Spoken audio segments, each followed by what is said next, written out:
Hi there, welcome back to another Worth a Second Chance community check-in.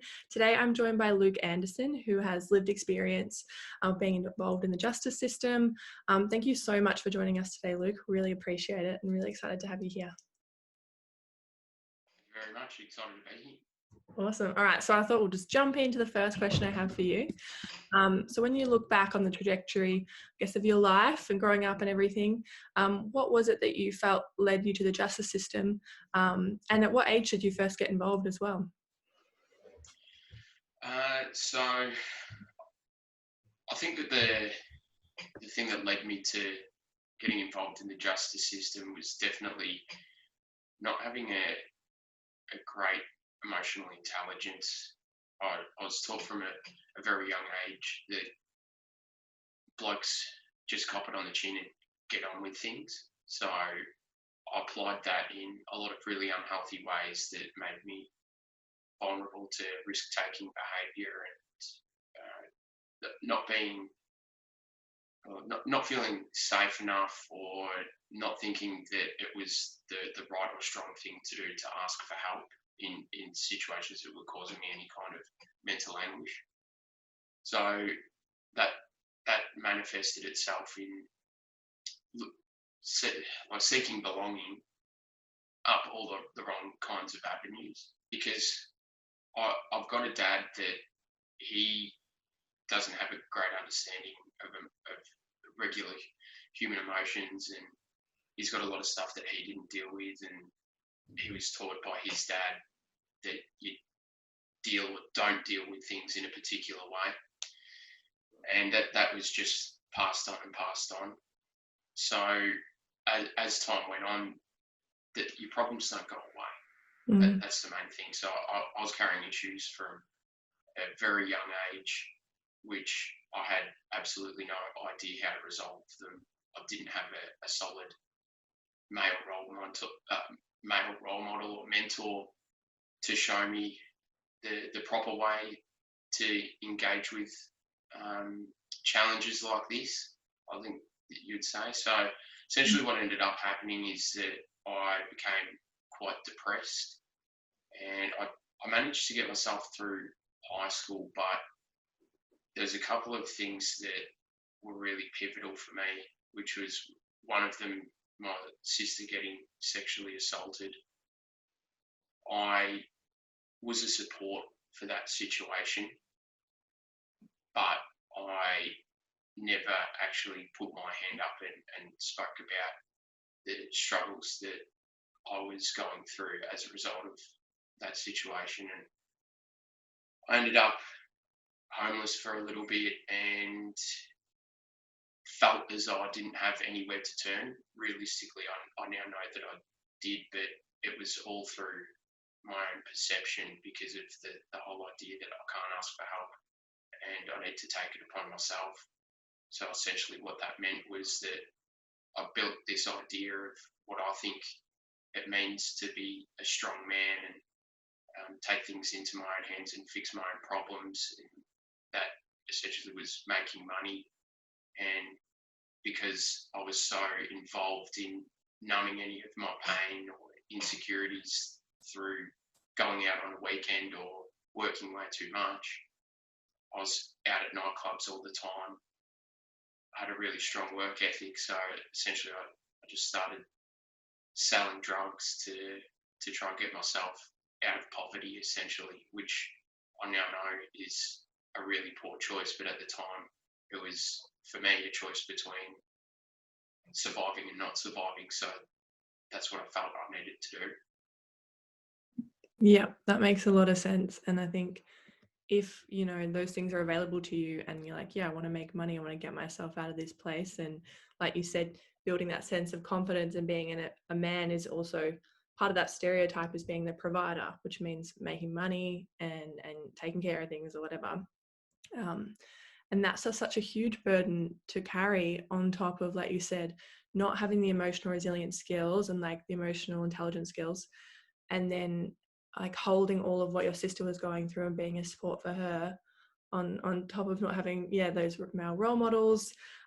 Just an incredible burden to carry. And I just don't know how you did it for that long, but you like, I'm just so impressed by how you can articulate it now and reflect on it. I wonder, how did you get to that place where you like, you now have the language and the understanding, the comprehension of what you went through to, I guess, reflect on it so insightfully?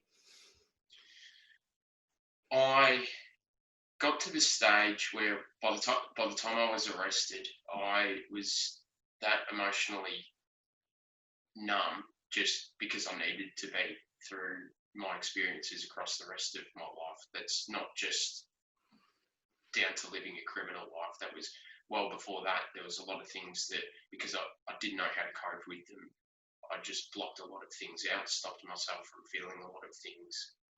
So when I was sitting in the police cells, I was given a couple of support letters, and they came from people that I essentially didn't expect to get them from, mostly, which was old friends and some family. And it was a very eye-opening moment for me, because I had really sort of slowly built a lot of resent towards a lot of those people, because I wasn't fully opening myself up to them. They were trying to help in their own way, but they weren't necessarily equipped to be able to help somebody in my position as well. But I could see that there was a lot of love and support in the places that I hadn't been looking, that I'd actually been turning my back on, but I didn't know how to get the love and support of those people. So it occurred to me that there was a bit of help through like the family avenues that I just hadn't discussed with them, because I had been told previously that you just keep it to yourself and you cop it on the chin. So it was in that moment that I kind of realised that I was in a pretty bad way, and I admitted that to myself, and I acknowledged it, and I committed to doing whatever it would take to start to care about the fact that I could be doing a decent amount of time in jail. Because when I did get told that I was looking at, anywhere from 3 to 10 years in jail with my charges, I didn't feel anything at the time. And then when I did get those letters, I thought, what's wrong with a person to not care about that? And I want to care. I want to be scared of staying in jail for a long time, or getting back out and then just going back in and going through the cycle over and over again. So I didn't know what it was at the time, but I knew that there was people that could help define that for me. So I started to speak to counsellors and speak to other people, and slowly open up and make myself a bit vulnerable, I suppose you would say. And really take it upon myself, just because I wanted to be happy, or I wanted to feel happy for the first time since I could remember. And I knew there was a way, but I just had to figure it out. That's really incredible. That kind of moment came and you got those letters and you were like, okay, probably open something up, hey, where you're like, it's time to start numbing myself. I have people around me so I can explore this. But I think often numbing is just such a survival technique, where you like, there's just so much going on, you can't cope with it by yourself. How do you survive? You just shut it down. But I think that just really illustrates the importance of support and continued support, even when someone might have said no or pushed you away. Just showing up and being there for people, how important that is to have those people in your life. And you mentioned a few role models and some counselors you spoke to and things, and people that gave you a bit of guidance. Do you have any people in particular that really helped you, I guess, see a different path, or helped inspire you, or just gave you some solid advice? Is there any particular people that stick out in your mind? Yeah, counsellors were massive. That was a big part of it. And that's pretty, I suppose that's pretty generalised information, but I think that I had a lot of my greatest epiphanies while having conversations with counsellors. But a lot of the time, It's just working through the information that you've gathered yourself.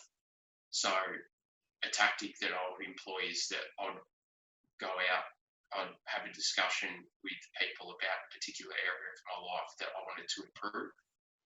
So I'd broken it down into, financial challenges, relationship challenges, emotional challenges, like mental and physical health.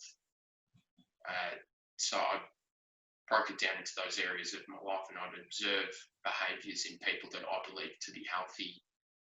They might only be good with running a business, but the rest of their life might not be so great. But that doesn't mean that I can't go and have a discussion with these people about emulating that success. The same with a relationship. They might have a really strong relationship, but financially they might not be doing that great. So I would go and seek their advice, and I'd use a counsellor as a sounding board to try and bring it all together. So for me to just say that there was any one person in particular is undermining a broad network of support, but a lot of people have absolutely no idea how much of a support they were to me. I kind of imposed it on them unknowingly. They didn't need to know what it was that I was trying to achieve or what I was trying to do. That was my thing, and I'm the only person that needs to know that I'm trying to do the right thing by me. So I think that's a really good attitude for anyone to adopt. Absolutely. I think the key there being you were open to learning from other people, and you actively went out and sought it. And you didn't have to be like, oh, I need help with you in this areas of your life. You just probably listened and asked questions, right? And you were like, that sounds good. I might take a little bit of that and take that on, because as you said, you were missing those kind of role models growing up. So you went and collected it from the community, which I think is really incredible, and a testament to your character and that inner drive, I guess, that you clearly have.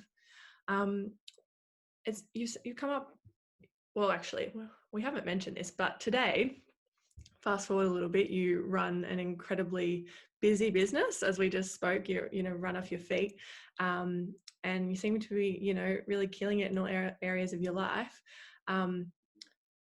What do you think, I guess, if you sort of base it on your own experience, what do you think young people need when they're coming out of the justice system to get their lives back on track and to be living a successful life? And I might be putting words in your mouth, but a thriving life or a happy life or whatever today. Yeah. I think that there's, with the current system now, a lot of people say that the system is broken and so on and so forth. I don't agree with that. I think that there's things that they need to be added on. It's not that your corrections is not doing this or stuffing this up. When young people or anyone that is leaving prison come out, there's a whole lot of data behind it that it's over half of people will return to prison within 2 or 3 years, and anyone that reoffends, 68% of them are unemployed. It's very challenging for people to come out of prison. You feel quite lonely because you want to you completely want to hide the fact that you've been to jail, because you're pushing shit uphill essentially when you want to try and go get a job or literally anything. You want to go fold yourself back into community. You're worried about people looking at you sideways. It's like an elephant in the room. If you could have a solid mentor network or environment that these people can come out to help with the reintegration, then you're going to stand a lot better chance of success. So if you had a work environment, for instance, that you have mentors and counsellors that are available to the people that are coming out of jail, then they're more likely to be able to talk to the people that have got lived experience and understand, and they're able to have the transparency with all of that, rather than, like, for instance, I came out of jail and I tried to go back to work, but I had to hide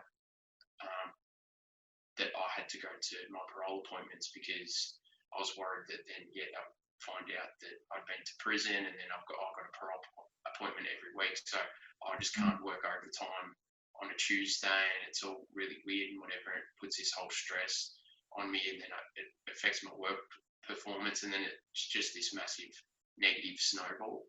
So in the first, going back to what I said about asking for help and copping it on the chin and whatever, like these young blokes that are already sort of keeping their cards close to their chest. And the problem comes from not having any transparency in their life. Then you're just repeating that exact cycle when they're coming out of prison. You're putting them in the situation where they need to keep doing exactly what they have been doing and not asking for help and hiding the fact that they're committing crime or they have committed crime or whatever else. You're just going to get the same result over and over again. That makes a lot of sense. And then they're not able to, as you said, open up, break down those barriers, create the connections that are going to keep them safe if they feel that they have shame around their experience and still feeling isolated. And I love that idea of having holistic supports available, like particularly where a young person works, because I don't know, I've worked myself with some young people in the justice system, and the idea of them getting themselves to a counselling appointment or something after, I just probably wouldn't happen. Whereas if they're at work or there's a place they go, and then while they're there, they can go see someone, or, you know, the person that they're learning from there is also their mentor and confidant, or I'm not sure how, it works, but that makes a lot of sense to me. And a place to feel safe and go. And as you said, work wasn't necessarily a safe place for you because you were navigating these two worlds where you could kind of integrate them and be open and honest. I think that'd be really powerful. I hope you're thinking about building something like that one day for like a business with someone. Yeah, awesome. I might be already in talks with corrections about it. So exciting. Oh my gosh, you'll just be the best person in the world to do that. That's very exciting. You'll keep us in the loop, I'm sure. All right. And I think the last question I'll leave you on is, I guess, how important, we've touched on role models quite a bit, but I think I can tell it's something you're really passionate about is role models. So you could speak to a little bit about how important role models are for young people. They're everything, essentially, because you think about when you're a little kid, you get asked, what do you want to be? And whatever it is, astronaut, chef, whatever, you're building an idea of the person that you want to become off of other people that you observe and things that you like. Once you get a little bit older and more intelligent, and you start to get a bit more of an understanding of the way that the world works, then you start to observe character traits that you like in people, from people that you see thriving in the communities and the environments that you're in. So if you've got young people in an environment that is full of drugs and violence, whatever else that may be, they're going to look towards the people that are thriving in those environments, and that's hardened criminals, and they're going to mould themselves off of that. Whereas if you put these people into an environment where it's the halfway between, like, the transition from that life into a happier and healthier life, then you also plant people that have made a transition in that situation. They're going to see that those people have been where they've been, but now they're doing well over the other side of the fence where the grass is greener. And they're going to see those as strong and successful people that they're going to want to mould themselves off of as well. And you can't put a value on that at all. That's going to change the world. So role models are absolutely the key.